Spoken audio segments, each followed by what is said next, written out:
Hello all, my name is Andrew Fsadni. I'm a senior lecturer in mechanical engineering at the University of Central Lancashire, and I'm also course leader for the BEng and MEng programs in mechanical engineering. I welcome you all to this presentation, brief presentation. It should only take around 10 to 15 minutes. So we will discuss the course in terms of the main provision. We will also have a quick look at the facilities available at the university. Also motivation. Motivation, of course, is important. Why should you be interested in studying mechanical engineering? Progression routes. We will also have a look at the first and second years. Brief look at the third year in terms of the modules and some main conclusions. In terms of the course overview, I like to show this figure because we stress on the actual skill set which the students acquire through the formative 3 or 4 years at university. So it's not only a matter of simply teaching, and that will be, of course, the knowledge provision, but we also make sure that the students gain a wide variety of skills, such as, for example, hands-on skills in the workshops, also skills with dealing with colleagues, for example, through group work. We also expose students to the actual real industrial world through, for example, guest lecturers, field trips, and a variety of means. In terms of motivation, I listed a few ideas here. Usually, I like to ask the audience on their opinion, but of course, in this situation, it's not possible. But I would say that a formal degree in engineering is prestigious. It's also a key to professional success because it's in my opinion, a strong foundation stone for progression through the ranks, if you like, in a variety of industries, such as, for example, automotive, manufacturing, so on and so forth. Problem solving, I would say engineers are strong problem solvers. Employability is, of course, again, as we all know, or maybe it's a well-known fact that in the UK, for example, there is a big need for engineering graduates. It's also a case worldwide. So as you know, engineering is a global degree. So engineering is the same everywhere. So of course, it is applicable to any job around the world, basically. It's also interesting, particularly if you spend your life, and being interested in planes, cars, maybe even having a go at fixing some type of mechanism. So yeah, it's a practical and a intriguing, I would say, degree. Chance to improve the world. Again, if you get to work with a global company, you will obviously have a chance to develop a product which eventually could be sold worldwide, and you get to see your own creation worldwide. So it's particularly in the automotive sector, I would say. So it's quite a nice feeling, I would say. Personally, I used to work in the automotive industry when I graduated, so I still see, although they're getting older now, cars which have a particular component which I was the lead designer on. So it's quite satisfying, so to say, to see that. It is also a route to chartership. Our degree is a accredited. It enjoys a dual accreditation from the Institution of Mechanical Engineers and the Institution of Engineering Designers. Accreditation is important because, first of all, it's a mark of quality, if you like. And these two institutions I mentioned are the government basically allows these institutions to accredit degrees.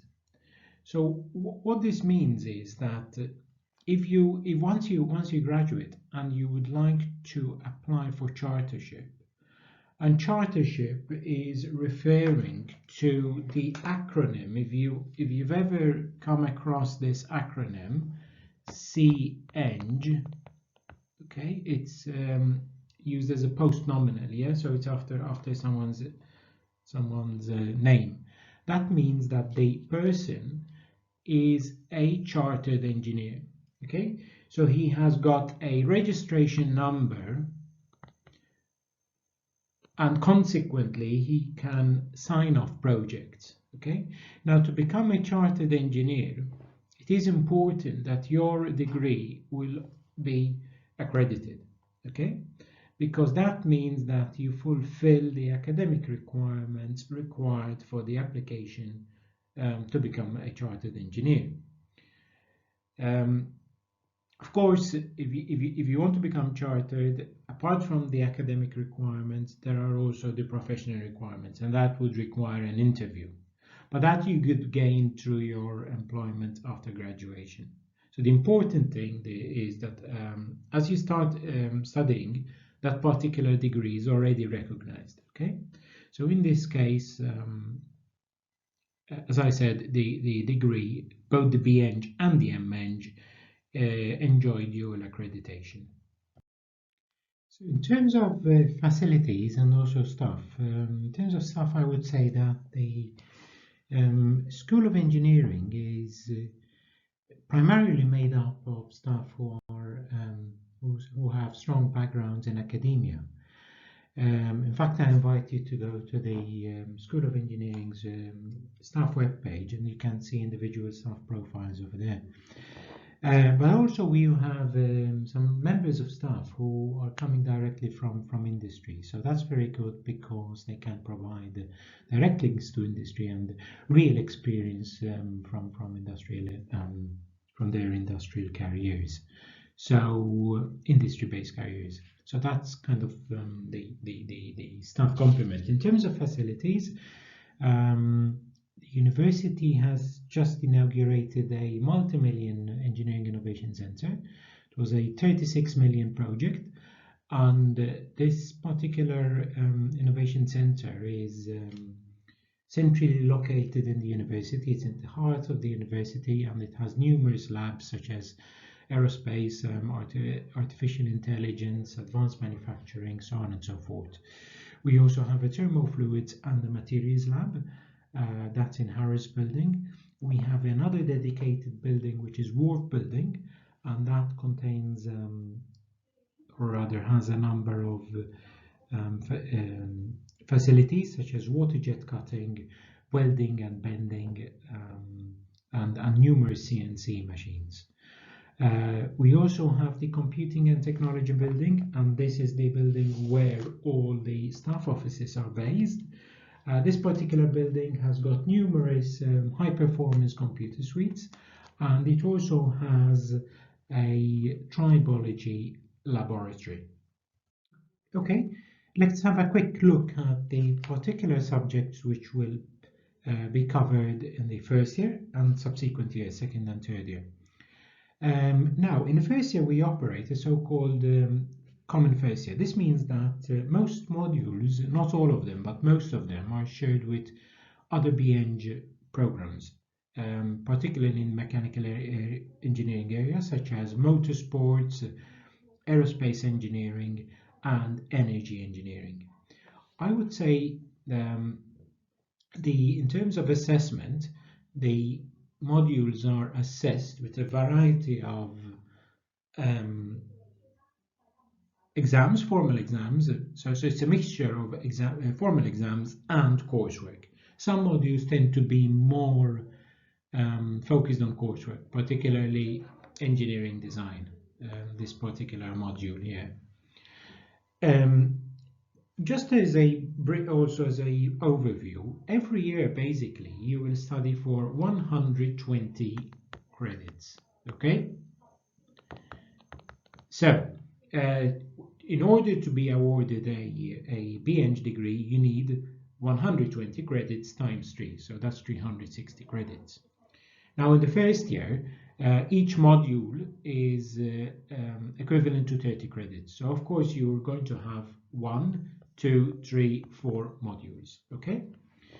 I mentioned engineering design, which is mostly assessed through coursework.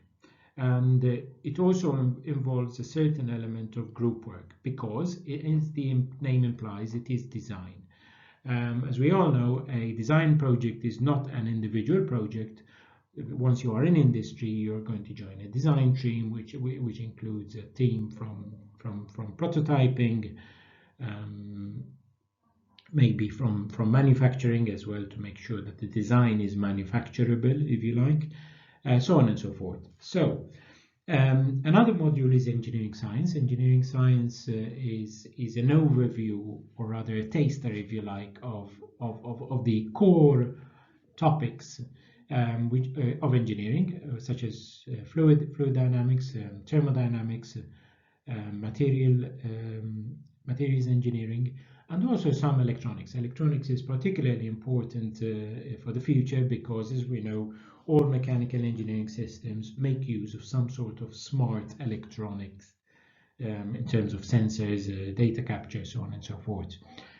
Another module is engineering analysis. Engineering analysis is essentially mathematics at level 4. Okay, so basically it is a progression from your A level, and it has strong applications, of course, in engineering. So apart from kind of pure maths, we will also do some basic mechanics and also kinematics. The final module is engineering applications. Again, engineering applications introduces the students to primarily to data analysis, okay, data acquisition and analysis techniques.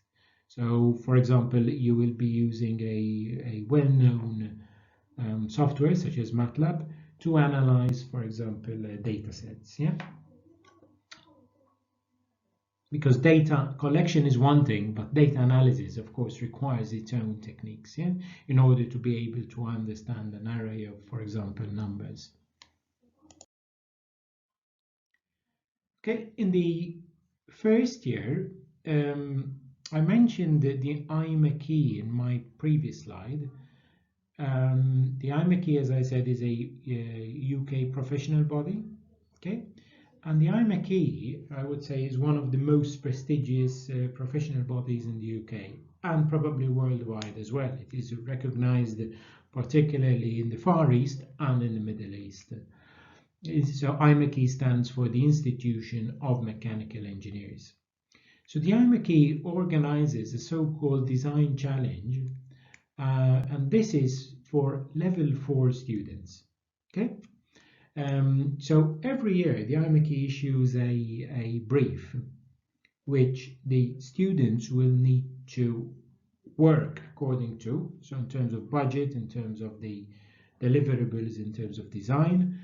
And then once the actual design and manufacturing of that particular machinery, if you like, is done, the students will compete regionally amongst students from regional universities. So as you know, UCLan is based in Preston, so that's the northwest.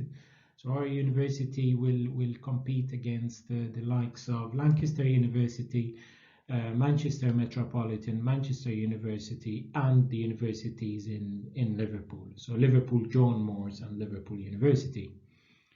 Now the first the team which is placed first and second will then qualify to take part in the national challenge. Okay, here you can see some images from previous years.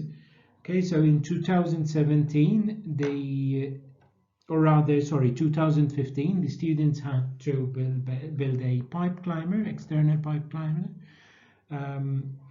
So as I said, for example, the height achieved was set by the IMechE, and the load which the pipe climber had to carry was also predetermined by the IMechE in the design brief. And then, of course, the students were assigned in teams. They also worked according to a budget, preset budget, and then they designed their own kind of solution to the pipe climber request. In terms of the second and third years, so as you know, we have kind of two streams. One is the BEng and one is the MEng. So in the first and second year, so level 4 and level 5 are equal for both BEng and MEng courses. Okay. If you then decide, if you're on a BEng program and you really decide to go for an MEng, then you need to make your decision by the end of year 2, so it's level 5, okay? Because at this stage the two courses go on separate routes, if you like, okay? So in the second year, as I said, second year is common for BEng and MEng, and even first year, of course. There are modules such as design and manufacture. Again, this involves similar to the first year module, but much more kind of advanced. There's the thermofluids module. We have a option between further engineering mathematics or rather computer-aided design and simulation. And then we also do some operations management. Yeah, operations management is a particular module which you may think, why should we do operations management? Management is actually quite important for your careers because typically you will end up managing projects after a few years in industry. And then another module is mechanics, kinematics, and materials. So now, this is the level 6. This is just for the BEng. I would like to maybe mention the project. There is a further information as we scroll through these slides on the project. The project is a 30 credit module, and it is basically your own project. So you can either come up with your own idea, or else you can select a project which was predefined in a so-called project book, okay? And you work hand in hand with your academic supervisor.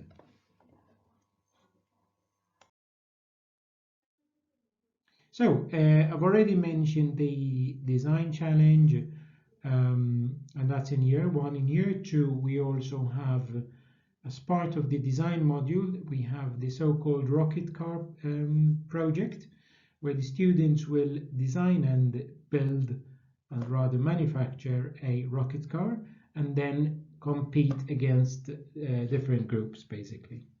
Years 3 or 4, for depending whether you're on the MEng or BEng. Again, there is a group project which you will be, of course, taking part in. Extracurricular activities. We're quite strong, I would say, in the area of extracurricular activities, particularly in the participation in the yearly Shell Eco Marathon car competition. Okay, Shell is a worldwide petroleum company, and it organizes an international competition where students will be invited to design and build a car. This is the particular car I'm referring to. That is our car from a previous year, and the idea is to meet a certain target fuel consumption. Okay, so that's quite an interesting activity. Typically, it's very it's typically the kind of motorsports club is active on a Wednesday afternoon when lectures are not really scheduled on a Wednesday afternoon.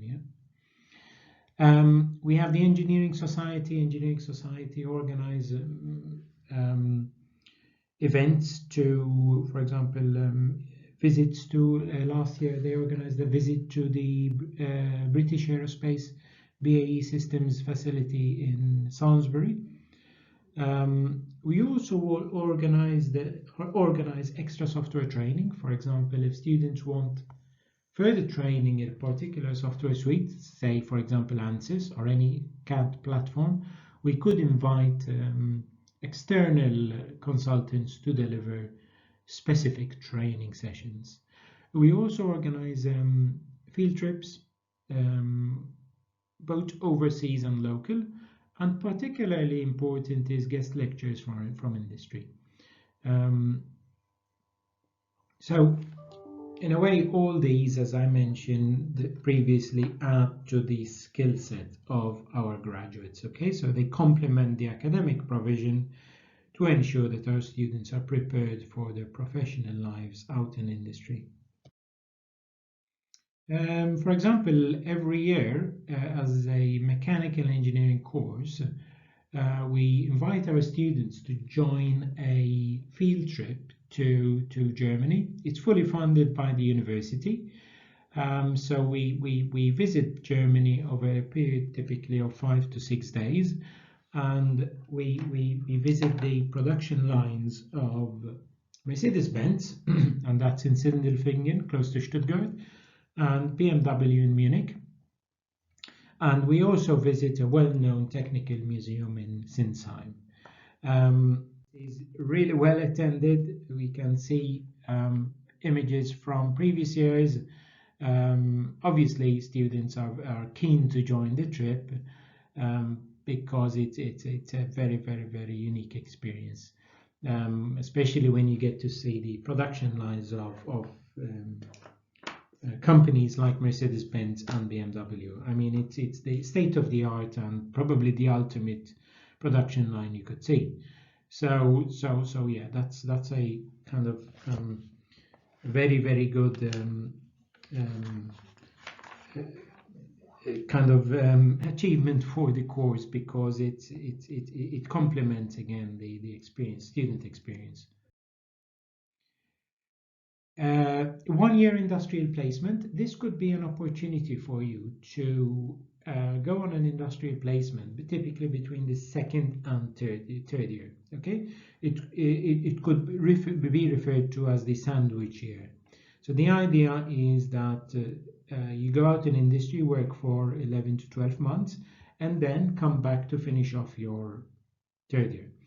It is good practice to go on a placement, because once you finish, once you graduate, you will graduate with a strong degree, but also with some good engineering experience, industrial experience.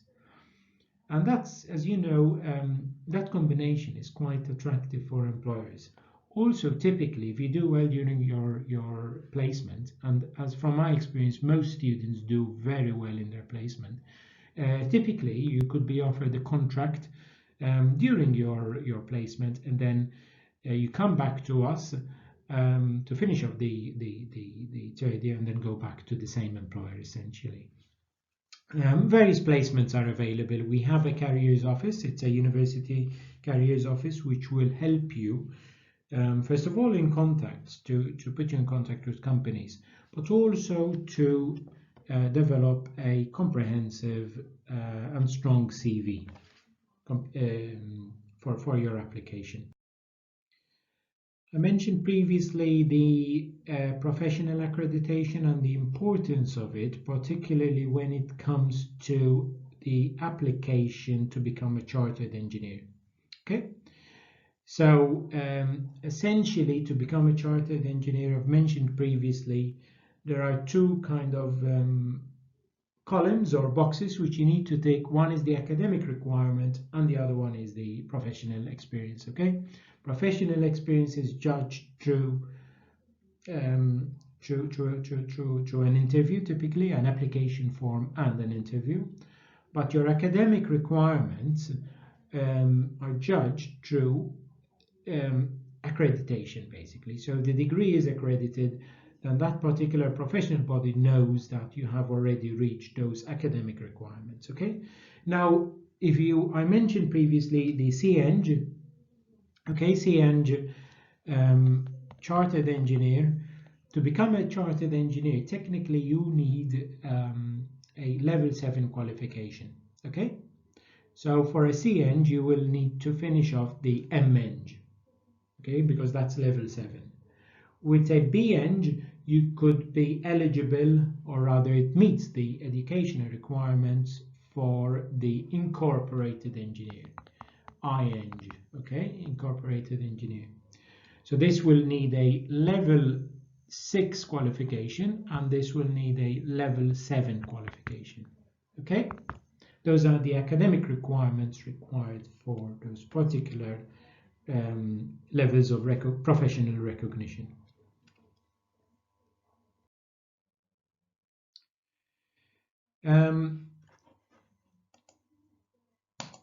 There is I invite you again to visit our website, the university website, and there are a few videos which you can watch. One is of the Engineering Innovation Center, which is the new multi-million facility which I previously mentioned, and also that is completed, but at the moment work is in full swing on the forthcoming student center and the student square. Should be completed by mid next year, possibly earlier, because it seems that work is going quite fast, particularly during the quiet times of the university, current times. So most probably it will be completed even earlier. So learning and assessment methods. Teaching, again, is delivered through a mixture, I would say, of formal lectures, workshops. We have a very good, strong team of technicians who complement our workshop delivery. We have guest lecturers, field trips, also, of course, complement our teaching strategy. In terms of assessment, I would say, again, it could be approximated as 50% coursework, 50% examinations, as an average kind of figure for assessment across all the modules. Coursework, I also mentioned, it could be individual coursework, like an assignment, or else it could also be a group or team work which needs to be submitted. The final year project is of course particularly interesting, particularly if you have your own idea. It could be a project which will be computer-based or computer simulation, for example, finite element analysis, or else it could also be a laboratory-based project where you will actually, together with the technicians, of course, design and build a particular mechanism, okay, which you thought of developing. Of course, it will then be assessed on a report which you will need to write up, approximately, say, 7,000 word report, and then there is also a so-called viva voce.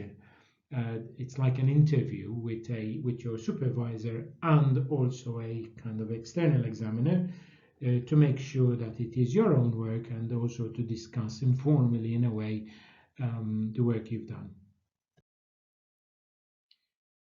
So I invite you here to read through the experience of two of our students, two final year students, so they've been through their first and second years.